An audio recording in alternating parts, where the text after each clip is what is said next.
बिस्मिल्लाहिर्रहमानिर्रहीम। मिना की वादी के अंदर पैदल चलने वाला जो ट्रैक है, यहाँ पर एक ठंडे पानी की फुहार है जिसकी वजह से गर्मी महसूस नहीं होती।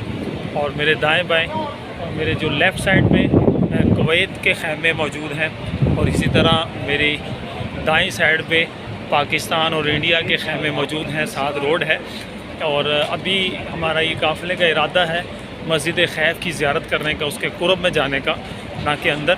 और अभी तक मालूमात ना होने की वजह से कि वहाँ पर मज़ारात कहाँ पर हैं, इस वजह से बेअदबी से बचने के लिए अंदर जाने से परहेज़ किया जाएगा। और ये वादी है, इसको मकाम मुस्तजाब भी कहा गया है, यहाँ पर दुआएं कबूल होती हैं। मैं आपके हक़ में दुआ गो हूँ कि अल्लाह तबारक व तआला आपको भी बार बार इस वादी में 5 नमाज़ें अदा करने की तौफ़ीक़ अता फ़रमाए। 5 नमाज़ें आज की ज़ोहर से लेकर असर अदा कर ली है, मगरिब, इशा और कल की फ़जर। इसी तरह फ़जर की नमाज़ अदा करने के बाद मस्जिद खैफ की तरफ जो कोहे सबीर है, उस पर जब सूरज चमके तो तुलू शम्स हो, फिर यहाँ से अरफ़ात की तरफ चलना सुन्नत है।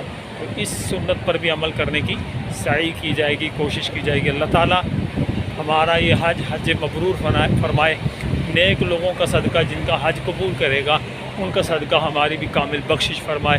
क्योंकि हज के अयाम में कुछ हाजी जिनकी बख्शिश होती है, और कुछ वो होते हैं कि जिनकी बख्शिश हुई, उनकी बदौलत दूसरों का कबूल हज होता है और उनकी बख्शिश का अल्लाह तबारक व तआला सबब बनाता है।